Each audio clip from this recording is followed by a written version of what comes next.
Quem tiver abraçado, mas se não tiver abraçado, pode abraçar mais ainda, não tem problema. Tem algum visitante, se estiver atrás aqui, para a gente poder.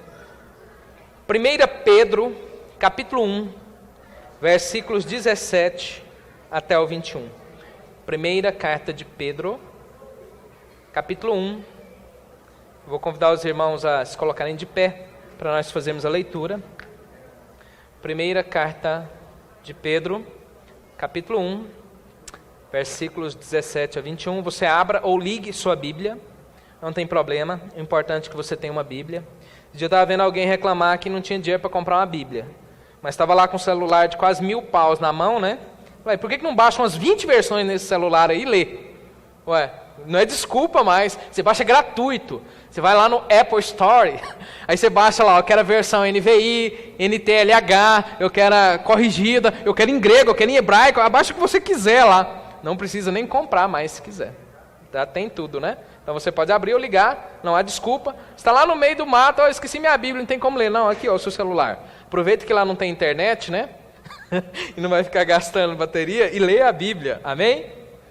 1 Pedro, capítulo 1, versículos 17 até 21, diz assim: uma vez que vocês chamam Pai, aquele que julga imparcialmente as obras de cada um, portem-se com temor durante a jornada terrena de vocês. Pois vocês sabem que não foi por meio de coisas perecíveis, como prata ou ouro, que vocês foram redimidos da sua maneira vazia de viver, que lhes foi transmitida por seus antepassados, mas pelo precioso sangue de Cristo, como de um cordeiro sem mancha e sem defeito, conhecido antes da criação do mundo, revelado nesses últimos tempos em favor de vocês. Por meio dele, vocês creem em Deus, que o ressuscitou dentre os mortos e o glorificou, de modo que a fé e a esperança de vocês estão em Deus. Amém? Vamos orar. Senhor, fala conosco agora, que a Tua palavra seja derramada nas nossas vidas, que a palavra do Senhor venha trabalhar o nosso coração agora, de modo, Deus, que nós saímos daqui diferentes, de modo que nós sejamos, ó Pai, impactados pela mensagem que vem do céu, que vem do trono de Deus agora, para falar com cada pessoa da maneira de Deus. O Senhor trouxe cada vida aqui hoje para dar uma mensagem para essa pessoa, e ela não vai sair daqui, ó Pai, sem ser abençoada pela Tua palavra. Quem crê nisso, diga amém. Amém? Podemos assentar em nome do Senhor Jesus. Amém? Glória a Deus. Logo no final fazemos aqui.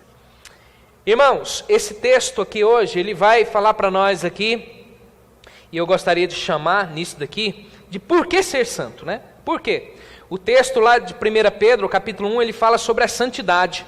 A santidade, nós sabemos que ela é uma alteração do nosso comportamento, é modo de viver, é jeito de ser. Quando nós somos chamados por Deus, nós temos um estilo de vida, uma maneira de viver, um modo de viver. O Senhor nos chama, Ele nos dá diretrizes para uma nova maneira de viver. Aí nós perguntamos assim, olha, mas por que eu vou viver assim? Por que nós devemos fazer isso? Tudo que nós vamos fazer tem que ter um porquê. Tudo que nós vamos realizar, principalmente se importa em mudança de vida, tem que ter uma motivação.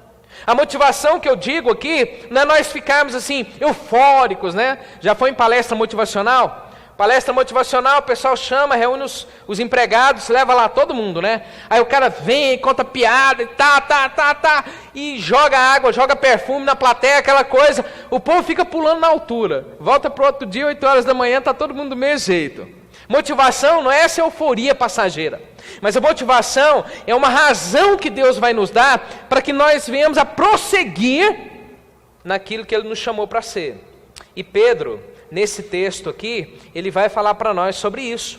Ele vai dar algumas razões aqui, por que nós devemos buscar a santidade, por que nós devemos ser santos. E a palavra santo, ela é muito mal compreendida, principalmente por causa do ranço que já se tem de religiosidade, que o santo foi um ser perfeito, aí ele foi levantado como santo. Veja quantas cidades têm o nome de santo, e aí as pessoas focam naquilo e falam assim, olha, nunca seremos igual. A santidade, irmãos, ela é uma separação e uma mudança de viver. O jeito de você tratar os negócios, o jeito de você tratar as pessoas, uma maneira diferente, de tal modo que as pessoas olhem para você e falem assim, olha, essa pessoa é correta, essa pessoa é correta. E por quê, então, de acordo com esse texto, nós devemos buscar a santidade? Pedro vai começar dizendo aqui para nós, que nós devemos buscar a santidade, devemos ser santos, porque nosso Pai é também nosso juiz. Olha só, nosso Pai é também nosso juiz. Ele começa mostrando isso aqui para as pessoas, que Deus, Ele é Pai, Ele significa que Ele cuida de nós, que Ele nos mantém como um pai que mantém os próprios filhos, mas não só é um pai, não só Ele vai cuidar de nós, mas vai nos corrigir na reta justiça, no seu juizado, nas suas sentenças, nas suas imposições de penalidades, de disciplinas, de correções sobre a nossa vida, porque Ele é um justo juiz. Pedro fala no versículo 17, portem-se com temor durante a jornada terrena de vocês. Está mostrando isso daqui, porque Deus, o nosso Pai, é um juiz que julga imparcialmente. Ele está dizendo, olha, nesse curto tempo que nós temos aqui, nós temos que viver de uma forma com temor, com cuidado. Cuidado com a maneira que você está vivendo. Nós não devemos viver para as recompensas mundanas, mas devemos viver para as recompensas eternas, que o eterno juiz vai dar para nós. Ele vai julgar com imparcialidade.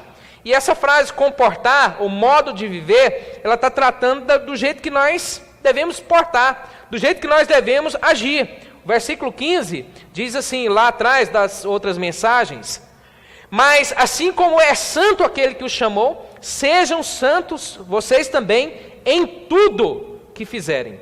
Tudo. Porque a ideia de ser santo na igreja é a maior hipocrisia que nós temos. Aqui na igreja nós temos um tipo de roupa, né? Lá fora temos outra. Aqui na igreja nós temos um linguajar, lá fora temos outra. Aqui na igreja nós tratamos as pessoas de uma forma, lá fora de outra. Isso é hipocrisia. Em tudo que fizerem, é na igreja, é no trabalho, é na escola, é nos negócios, é em tudo que você viver. Por isso, irmãos, que nós somos chamados por Deus, não podemos nos envolver em coisas ilícitas. Como que você vai ser um homem de Deus, uma mulher de Deus, se está envolvido com negócios ilícitos?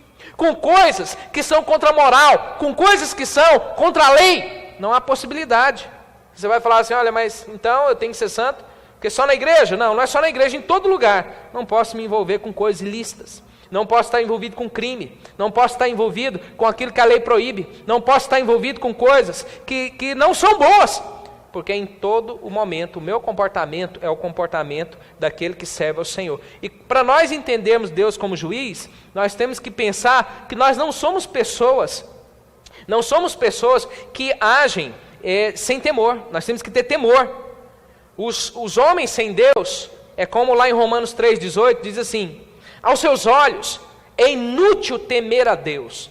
Nesse texto, Paulo está falando sobre o ser humano, o homem sem Deus. Aos seus olhos é inútil temer a Deus. Como você vai ter temor de Deus se você não entender que isso é útil, que isso é agradável, que isso é importante? O que é temor? Temor, meus irmãos, é medo mesmo, tá? Se as pessoas falam assim, olha pastor, esse negócio de temor é um respeito mesmo, porque você fica preocupado que a coisa pode piorar para o seu lado, não é? A criança que é educada, então ela é educada de tal forma que se ela agir de forma errada, o pai ou a mãe vai corrigi-la. E quando eles vão para corrigi-la, ela vai deixar de fazer aquele erro, porque ela sabe que tem um pai, tem uma mãe que a corrige, e ela passa a ter medo da correção dos pais. Se os menores, as crianças, não têm um temor dos pais, eles não vão se importar em desobedecer. Da mesma forma, se nós não tememos a Deus, nós não vamos obedecê-lo. E eu digo para você, se você está no caminho de Deus, mas você não teme o Senhor, você não está nele. Não há possibilidade. A melhor coisa e a coisa mais inteligente a fazer é ter temor de Deus, né? Manda quem pode, obedece quem tem juízo. Olha o que a Bíblia fala. Provérbios 2:5. Então você entenderá o que é temer ao Senhor e achará o conhecimento de Deus. Ninguém pode conhecer a Deus se não teme a Deus. Olha o que continua dizendo Davi, quando passa uma ordem para as pessoas lá. Deus deu-lhes as seguintes ordens: vocês devem servir com fidelidade e com coração íntegro no temor do Senhor. Medo mesmo. Medo. Se Deus me deu uma palavra, eu tenho que andar nela, porque isso é o correto. Porque senão eu posso ser julgado. Porque senão eu posso ser castigado. Porque senão eu posso ser disciplinado. Tome cuidado, é o que nós temos que fazer. Provérbios 14:27 diz assim: o temor do Senhor é fonte de vida e afasta das armadilhas da morte. Amém? Ontem, ou foi anteontem, tem uns jovens aí que foram mortos pela polícia. E eles iam lá para uma outra facção matar eles. Aí passaram perto da polícia, a polícia bateu em cima, matou dois foram feridos e presos, um fugiu, foi morto hoje, lá na cidade de Goianésia. Tem lá o de menor, o Pablo, uma turma bem conhecida aqui em Goiânia, novinhos, 21, 20, 19 anos, grandes traficantes aqui de Goiânia. Eram. Hoje sabe o que eles são? Defuntos, mortos. Acabou a vida deles. Poderiam estar na faculdade, poderiam ter uma família, poderiam estar na igreja, poderiam estar no caminho de Deus. Eu tenho certeza que agora tem uma mãe chorando, tem um pai chorando. Agora tem pessoas ali sofrendo. Tem pessoas tristes por causa daquela situação. E sabe por quê? Porque eles não observaram isso daqui, ó, que o temor do Senhor afasta das armadilhas da morte. Se eles tivessem andado no caminho de Deus, o que seria da vida deles? Seria uma vida melhor, mas estavam perdidos. E o dinheiro que eles ganhou não adianta de nada. A fama que eles tiveram não adianta de nada, porque agora estão debaixo da terra, porque não tiveram temor de Deus. Assim é com todos que não têm temor do Senhor. Provérbios 1:7 diz assim: o temor do Senhor é o princípio do conhecimento, mas os insensatos desprezam a sabedoria e a disciplina.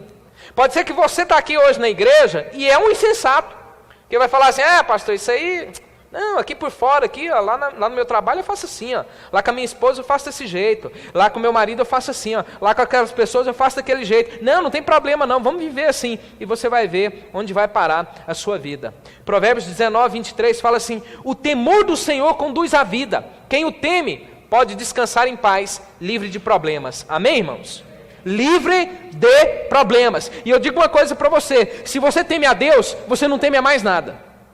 As pessoas que não têm temor de Deus andam morrendo de medo de tudo. Medo da doença, medo de morrer, medo de ladrão, medo disso, medo daquilo. Tenha temor só de Deus. Quem tem temor de Deus é corajoso. As pessoas pensam: olha, lá na igreja vocês estão ensinando as pessoas a ter medo, tacando terror no povo, está tocando terror no povo. Pelo contrário, isso aqui é para as pessoas serem corajosas, porque à medida que a pessoa anda no caminho de Deus, ela passa a descansar, ela passa a ter paz, ela passa a não temer as outras coisas, porque ela sabe que a vida dela está guardada em Deus. Amém? Em Deus, não em nós. Não é nós. Ele é juiz, Ele é imparcial, e a nossa vida, o nosso estilo de vida, Ele vai comprovar a nossa fé, irmãos, se nós temos ou não. Por isso nós temos que ter uma santa reverência a um juiz. É um juiz. Essa semana eu estava numa audiência, lá no fórum, e aí tinha um senhor lá. O senhor que é parte do processo do outro lado. Aí esse senhor é todo exótico, né? É um homem muito rico e tal, começou a falar alto lá na audiência, e começou a falar mais alto, e o advogado dele: olha, baixa um pouquinho aí. E aí o juiz falou para ela: vou advertir o senhor, se o senhor continuar falando alto, o senhor vai sair daqui da sala. E ele continuou falando alto. Aí o juiz falou assim: o senhor se retire da sala, pode sair daqui. Aí ele falou que não ia sair, começou a enfrentar o juiz. O juiz mandou na hora chamar a polícia lá. A hora que chamou a polícia, ele saiu de lá. Que é isso? Autoridade.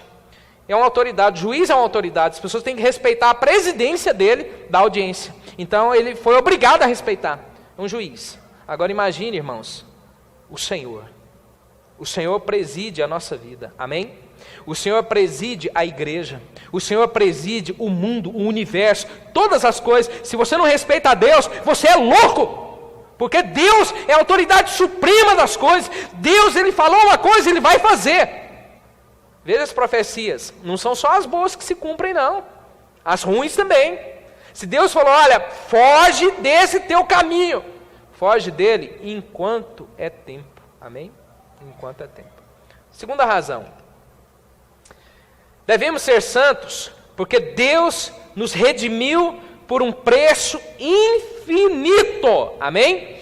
Deus nos redimiu por um preço infinito.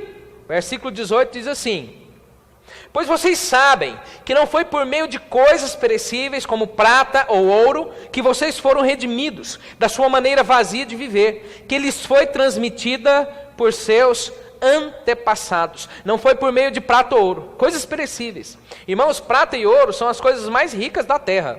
São os metais mais preciosos que todo mundo anda louco por causa disso. Olha, isso aqui é uma coisa caríssima. As pessoas... Vai ver o preço de um anel de ouro para ver. O negócio é caro, viu? Não é barato não. Vai lá para ver. E Pedro vem falar assim, ó, não foi por causa dessas coisas, não. Foi por algo muito maior. Não foi por essas coisas perecíveis. Ele vai explicar daqui a pouco. Foi por uma coisa muito cara. Nós, irmãos, na verdade, nós fomos comprados pelo precioso sangue de Jesus Cristo. Amém? O sangue de Deus foi derramado para nos comprar, para redimir a nossa vida. O sangue de Jesus, ele foi derramado por nós. Que motivação maior do que essa? Quer uma coisa muito melhor do que essa? Quando Cristo morreu lá na cruz, Ele pagou um preço do resgate, um preço por nós. Ele não estava na cruz porque Ele era vítima, ou para ensinar a paz, ou para ensinar uma coisa muito maricas. Ele morreu porque Ele tinha que pagar, era um preço alto. Deus simplesmente não perdoa pecados, irmãos. Eu já disse para os irmãos, perdoar pecados não existe diante de Deus. Foi pago. Porque se Deus perdoa, é injusto. Vou explicar para você. Imagine que alguém mata seu filho. O cara foi lá, matou seu filho. Aí ele vai ser condenado. Ele vai ser julgado. Foi lá para o tribunal. O juiz chega, olha lá o processo. A acusação manda brasa nele. Depois vem a defesa, defende ele. Aí o juiz vai dar a sentença. Os jurados vão dizer, o juiz vai dar a sentença. Aí os jurados falam assim, vamos perdoar. Todo mundo erra, vamos perdoar. O juiz, tudo bem, vamos perdoar. Está perdoado, pode ir embora, não tem nada, não tem problema nenhum. Como é que você ficaria? O que você diria? Perdoou o serial killer, que matou 49 pessoas, 50 pessoas ou mais ainda, ninguém sabe. Vai simplesmente perdoar e soltá-lo? Você aceitaria isso? Não. Por quê? Porque é injusto. Não pode simplesmente perdoar, tem que pagar. Para Deus também. Deus não pode só passar uma borracha em tudo que você fez, não. Porque se Deus passar uma borracha em tudo que você fez, Ele não é juiz imparcial. Ele errou, Ele foi injusto. Mas sabe por que Deus te perdoou? Porque Cristo foi lá e deu a vida dele no seu lugar. Tinha que ser um homem para morrer no nosso lugar, nossa altura. Mas não podia ser só um homem, tinha que ser alguém da altura de Deus, sem pecado. Daí veio um Deus, homem, que morre pagando os nossos pecados. E aí Deus fala assim, agora minha ira passou, agora eu não vou te matar mais, agora eu não vou te condenar ao inferno, agora eu vou dar para você o perdão. Quando você recebe a Cristo, você recebe a justiça de Cristo. Romanos capítulo 5, amém, irmãos? Irmãos, redenção... Nós já estamos muito acostumados pelo nome aqui do bairro, né? E da Igreja Cristã da Redenção. Redenção, ela implica que havia uma escravidão anterior. Antigamente, nesse texto aqui, quando Pedro escreve, o povo conhecia Roma, o Império Romano, e eles sabiam o que era escravidão. E muitos deles haviam nascido escravos, e estavam lá escravos porque não tinham como pagar a dívida. A pessoa era escrava, ela só podia sair de lá se alguém pagasse a dívida dela. Toda pessoa que foi redimida por Cristo, essa é uma pessoa que teve a dívida dela paga. A dívida foi paga. Jesus pagou a nossa dívida. Jesus, Ele nos redimiu. O versículo 18 fala isso. Vocês foram redimidos da sua maneira vazia de viver, que lhes foi transmitida pelos seus pais. Eu era escravo do pecado e nem sabia. A Bíblia diz que o Deus deste século cegou o entendimento dos homens para que não lhes resplandeça a luz do Evangelho de Cristo. Você era perdido e nem sabia. Diz o texto lá de Efésios, mas Deus vos deu vida estando vós mortos. Eu nem sabia. Eu tinha uma maneira fútil de viver. Eu levava a minha vida de qualquer jeito. Eu não sabia de Deus. Eu não sabia de Cristo. Eu não entendia o que Deus fez para mim. Eu não vivia para louvar a Deus. Eu tinha uma vida fútil, uma vida perdida, uma vida vazia. E aí Jesus veio e redimiu a minha vida, amém? Ele redimiu, Ele passou a me dar um sentido da vida, Ele passou a tornar minha vida útil, Ele passou a tornar minha vida transformada, uma vida mudada, uma vida que agora quer louvar a Deus, com todos os meus defeitos, com todos os seus defeitos, nós agora estamos para louvar a Deus, e não é mais inútil. 1 Coríntios 15, 58 diz assim, vamos todos juntos ler, portanto, meus amados irmãos, mantenham-se firmes e que nada os abale. Sejam sempre dedicados à obra do Senhor, pois vocês sabem que no Senhor o trabalho de vocês não será inútil. Amém? Não será inútil. Agora não é mais uma vida inútil. Agora nós queremos louvar a Deus. Se você é chamado por Deus, você não vai servir nem para desviar. Você vai falar assim, olha, nunca mais volto na igreja. Você vai sair, mas Deus vai chamar você. Deus vai pôr um fogo no seu coração. Deus vai mudar a tua vida a ponto que você vai falar assim, eu me rendo e eu quero servir a Deus. Amém? Saímos lá da escravidão do pecado, da futilidade que nós caminhávamos para o inferno e fomos trazidos para louvar a Deus. Fomos redimidos, foi pago por nós um preço altíssimo, foi pago a nossa vida. Jesus fez tudo isso, irmãos, porque nós íamos perder tudo, nós íamos para o inferno, ia acabar a nossa vida, e Ele mudou. E Ele falou sobre o inferno. As pessoas que dizem que não há inferno, cuidado, não podem falar que há Cristo também, porque o próprio Cristo falou sobre o inferno. Lá em Marcos 9, 43 a 48, fala assim, se a sua mão o fizer tropeçar, corte-a. É melhor entrar na vida mutilado do que tendo as duas mãos e ir para o inferno, onde o fogo nunca se apaga, onde o seu verme não morre e o fogo não se apaga. E se o seu pé se fizer tropeçar, corte-o. É melhor entrar na vida aleijado do que tendo os dois pés e ser lançado no inferno, onde o verme não morre e o fogo não se apaga. E se o seu olho te fizer tropeçar, arranque-o. É melhor entrar no reino de Deus com um só olho, do que tendo os dois olhos e ser lançado no inferno, onde o seu verme não morre e o fogo não se apaga. Jesus falou isso. Para aqueles que pregam universalismo, existe um grupo gigantesco no Brasil, no mundo inteiro hoje, pregando universalismo. Universalismo é uma doutrina que diz que ninguém vai para o inferno. Todas as pessoas no final serão salvas. Como que nós vamos pregar isso diante dessa palavra? Como que nós vamos desconsiderar? Olha só, Lucas 13, de 3 a 5. Eu lhes digo que não, mas se não se arrependerem, todos vocês também perecerão. Ou vocês pensam que aqueles 18 que morreram, quando caiu sobre eles a torre de Siloé, eram mais culpados do que todos os outros habitantes de Jerusalém? Eu lhes digo que não, mas se não se arrependerem, todos vocês também perecerão. Jesus nos salva do inferno, amém? Irmãos, se não houvesse o inferno, não precisava de Cristo. As pessoas vão ser condenadas se não receberem a Cristo, elas vão se perder se não receberem a Cristo, e Ele veio pagar e nos redimir dessa escravidão que nós estávamos condenados. Mas a redenção também envolve custos. Um escravo no tempo romano, ele poderia ser resgatado por uma quantia muito grande. Era muito mais do que um cavalo, era muito mais caro, porque o ser humano tem inteligência, poderia trabalhar com muita coisa. Então eles eram comprados com prata e ouro. O mundo valoriza esses metais, prata e ouro. Vamos comprar um escravo ali, ó. Igual o Estado Islâmico está fazendo. Eles pegam lá as moças, as mais feias são vendidas mais baratas para eles mesmos. As mais bonitas são vendidas por um preço altíssimo para outros povos. Eles estão praticando o tráfico de pessoas para outros povos, além do Estado Islâmico, além deles. E eu estava vendo lá essa matéria sobre isso, o preço caríssimo, né? Uma moça lá custa $10.000, por exemplo, se alguém quisesse comprá-la. E isso para as pessoas que têm pouco recurso é muita grana. E naquele ambiente ali as pessoas não têm muito recurso. E naquele período também. E as pessoas compravam então os escravos com um valor altíssimo. E diz o texto aqui que nós fomos resgatados, não foi por prata ou ouro, mas nós fomos, diz o versículo 19, mas pelo precioso sangue de Cristo, como de um cordeiro sem mancha e sem defeito. Amém? Irmãos, nada paga isso. O preço mais caro que um ser humano pode receber em pagamento da sua vida é o sangue precioso de Jesus Cristo, amém?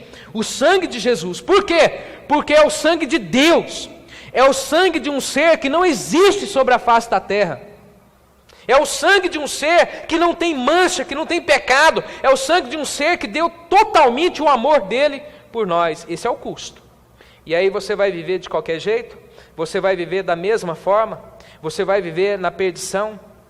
Quando Deus chamou Abraão e falou assim, e o maior milagre em Abraão não foi ele ter sido pai quando ele era velho, mas Sara. Mas o grande milagre ali é quando Deus pede Isaac e o devolve a ele. E aí nós pensamos, nossa, mas que bom, né, que Abraão não teve que matar o próprio filho, que Abraão não perdeu o filho, que o filho dele foi trocado por um cordeiro. Mas quem é o cordeiro? O cordeiro é o filho de Deus. Não morreu o filho de Abraão, mas na analogia morreu o filho de Deus. O filho de Abraão não morreu ali para poder nos comover agora nesse momento, nossa, o pai matou o próprio filho. E Deus, o que Deus fez? Deus matou o próprio filho. O filho de Deus morreu. Isaac não morreu no sacrifício, mas o Filho de Deus morreu. Por isso é precioso. Por isso, irmãos, a nossa vida não foi comprada só pelo sangue de Cristo também. Foi comprada pelo amor do Pai que entregou o Filho para morrer. Irmãos, e a dor da morte ali não foi um fingimento. Jesus fechou os olhos e fingiu de morto. Ele morreu de fato. Deus não podia morrer, mas Ele se permitiu morrer. Jesus, quando fala, por que me desamparaste? Era o momento onde ele estava perdendo a vida, cortou ali a ligação dele com Deus, e naquele momento ele morre, literalmente, e fica 3 dias morto, literalmente. Sabe por quê? Por causa de nós. O filho de Abraão não morreu, mas o Filho de Deus morreu, para salvar o seu filho, para salvar o meu filho. Amém? Amém, irmãos? Cordeiro de Deus que tira o pecado do mundo. Esse é o custo da nossa redenção. Esse é o custo. Aí sabe o que acontece? Quando você fala assim, olha, pastor, eu não quero mais saber de Deus, eu vou pecar, não quero saber de igreja, vou voltar para o mundo, vou voltar e vou viver a vida do jeito que eu quero. Compara-se, e eu penso que se compara ao caso de, imagine que o marido está andando com a esposa numa rua escura aí, o estuprador avança sobre ela, tenta violentá-la, o marido vai defendê-la, e ao tentar defender a sua esposa, o estuprador o mata. Passado o velório, o sepultamento, acabou o choro daquele dia. No outro dia, a esposa vai lá onde está preso o estuprador e começa um romance com ele. É asqueroso, né? É horrível. É o mesmo que nós fazemos quando nós somos salvos por Cristo, e aí nós falamos assim, olha, eu vou ali voltar para o pecado. Ele nos livrou daquilo, e morreu, deu a vida por nós para nos livrar do mal, e nós voltamos e abraçamos com o mal. Somos igual a esposa daquele homem que morreu. Temos que pensar, por que nós devemos ser santos? Porque foi um preço altíssimo. Redenção, irmãos, ela não é de nós, redenção é de Deus, amém? Redenção, ela não tem nenhuma participação do coração humano, orgulhoso das suas próprias realizações. Ela nos humilha, porque o texto de 1 Pedro diz assim, ó, conhecido antes da criação do mundo, revelado nesses últimos tempos em favor de vocês. Antes da fundação do mundo. Estava lendo um texto lá de Apocalipse, acho que o 18, versículo 5, onde diz assim, que os seus nomes foram escritos no livro da vida antes da fundação do mundo. Deus trabalhou na nossa salvação antes da fundação do mundo, sabe por quê? Para que ninguém se gloriasse, para que ninguém dissesse assim, olha, foi eu. Sabe por quê? Olha, eu venho na igreja todo domingo, eu entrego dízimo, eu faço isso, eu faço aquilo, nada disso. Nós somos nada diante de Deus. Nós não fazemos. A redenção, ela é puramente Deus. É uma obra de Deus em nós. É Deus que está fazendo isso daqui, ó. É o Senhor que resolveu morrer por nós. Ninguém pediu Ele para morrer, mas Ele resolveu, na presciência dEle, na vida dEle, Ele quis ser entregue por nós. Atos 2, 23 fala assim, este homem lhes foi entregue por propósito determinado e pré-conhecimento de Deus. E vocês, com a ajuda dos homens perversos, o mataram pregando na cruz. Foi por propósito de Deus, não foi por nós. A redenção é de Deus, foi Deus que aplicou ela a nós, foi Deus que fez a obra, não foi nós, não fomos nós. Lá em Efésios 2, 8 e 9 fala assim: pois vocês são salvos pela graça, por meio da fé, e isso não vem de vocês, é dom de Deus, não por obras, para que ninguém se glorie. Quando você estiver pensando assim, olha, acho que eu vou dar uma pecadinha porque eu tenho muito mérito com Deus, né? Depois eu dou um jeito aí, depois eu resolvo essas coisas. Não vá nessa não, porque tudo é de Deus.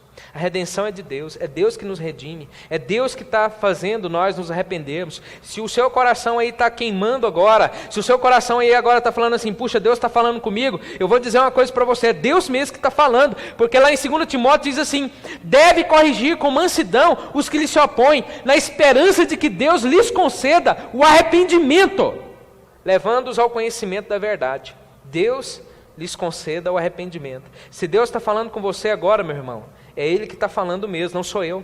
Não sou eu. Quem sou eu para conhecer o seu coração, seus intentos, o que você faz lá na sua casa, o que você faz quando ninguém está vendo? Quem sou eu? Eu sou ninguém, eu sou só o pregador aqui, mas é Deus que fala no seu coração, é Ele que faz transbordar na nossa vida, é Ele que vai nos mudar. A redenção, irmãos, ela é uma coisa que é para dar glória para Cristo. Lá em 1 Pedro 1,21 fala assim, por meio deles vocês creem em Deus, que o ressuscitou dentre os mortos, e o glorificou, de modo que a fé e a esperança de vocês estão em Deus. A questão, irmãos, nossa aqui, é se nós estamos na obra de Deus para glorificar o Senhor, e glorificar a Deus. Nós não estamos para glorificar a nós. Você não pode ser santo para falar assim, olha o tanto que eu sou bonzinho, olha o tanto que eu sou ajeitadinho, né? Olha o tanto que eu sou santinho. A santidade é para glorificar o Senhor, é para elevar a Deus, é para fazer Deus ser grande, é para fazer o Senhor ser maravilhoso. Nós recebemos dele a redenção, recebemos todas as coisas, e agora nós devemos buscar a santidade. Primeiro, porque nós podemos ser julgados, disciplinados, corrigidos, tomar uma surra. Deus é juiz, não brinque com ele. Segundo, porque nós fomos salvos por um preço altíssimo. Aqui, ó, está cheio de preciosidade. Mas a preciosidade, como as músicas antropocêntricas dizem aí, ela não está em você. Não é você que tem valor quando nós cantamos, mas é o sangue de Deus sobre você. Por que um homem não pode matar o outro? Não é porque ele tem valor, é porque ele é imagem e semelhança de Deus. Amém? Imagem e semelhança de Deus. Por que as pessoas têm que ser cuidadas? Não é porque elas são extremamente valiosas, não. É porque elas são imagem e semelhança de Deus. Amém? É porque Deus é visto nelas. É porque o homem é imagem de Deus. Olha só, como é Deus é o homem. Por causa disso deve-se ter um cuidado com ele. É por causa de Deus.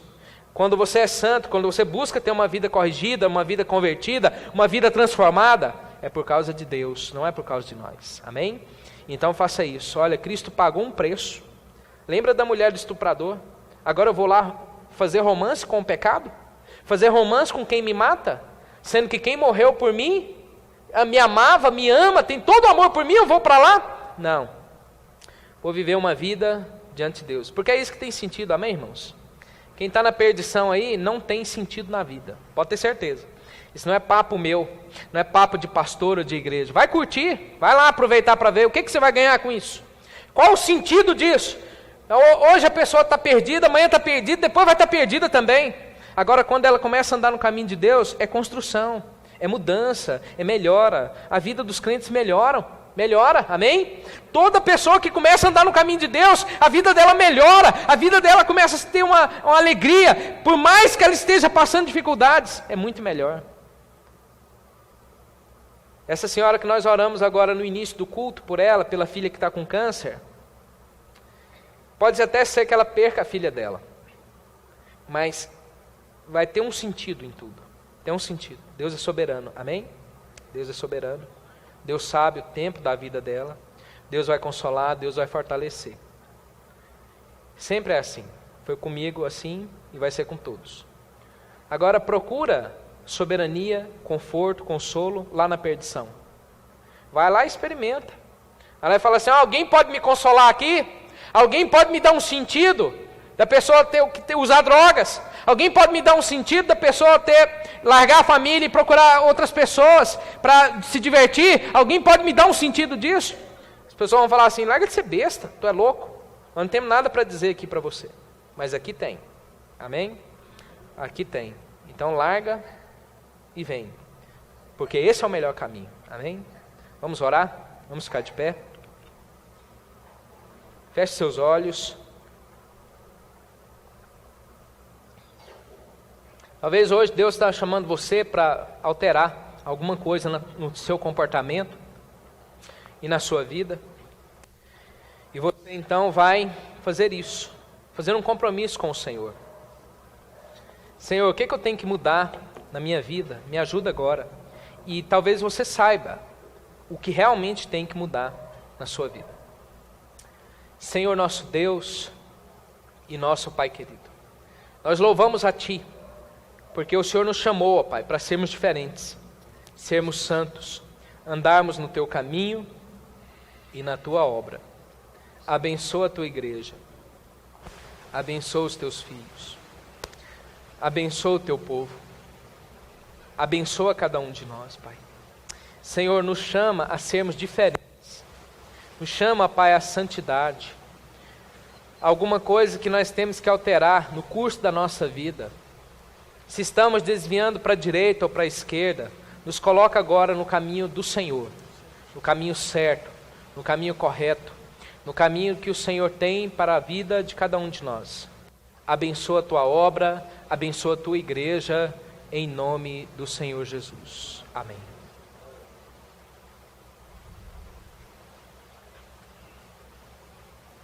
Amém.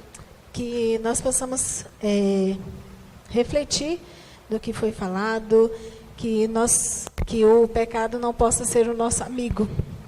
Que os irmãos tenham uma ótima semana, que estejam sempre orando pelos outros, pela família da fé. Amém? Palavra muito abençoada, pastor. Vamos cantar O Senhor Está Levantando. Homem de Guerra, Jeová, desculpa.